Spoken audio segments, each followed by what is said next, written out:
Hello friend, आज आम बनइबा रुगड़ा छतु जेनटा हमर जंगल में थी कि समझ माने बेसी खावा लगी पसंद करसन। आज आम रुगड़ा छतुर रेसिपी बताबी आपण मानके पूरा देसी स्टाइल रो पूरा चिकन भली लागबा। चिकन ना खाई एटा खाई पूरा रही जिवे। देखुन तो केनता दिसुचे। वाओ, छतुटा को पहला छड़े नेबे माने जेंति देखैथिले आपनको छड़े के धोई नहीं जिवे।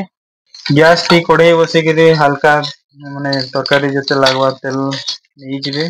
पत्र खाली टे देले भल लागछ तो बाटी गिरे रखि थुआ मसला दे देबे आपण सेतरे प्याज अदा रसुण सुखिला लंका जीरा आपनकर छतु जेते क्वांटिटी रथियो सेई अनुसार आपण मसला देखि गिरे देबे। हल्दी स्वाद अनुसार लुण छतु छतु को देखिकी आपण लुण देबे। आउ एटा होची टमाट मिक्स करके ढांकी दबा बेगे। हमर मसला रेडी hi सारछि माने सिझी साइलान। छतु मिक्स करदमा दाबी रुगड़ा छतु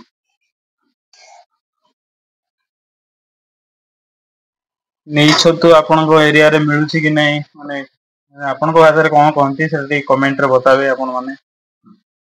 देखि परथे आपण छतुटा घोड़ेई के रखि देले छतुरु टी पान बाहरबा पान सुखिला तो टे घाटुथबे एते नली तळे लागि जा भल नै लागे।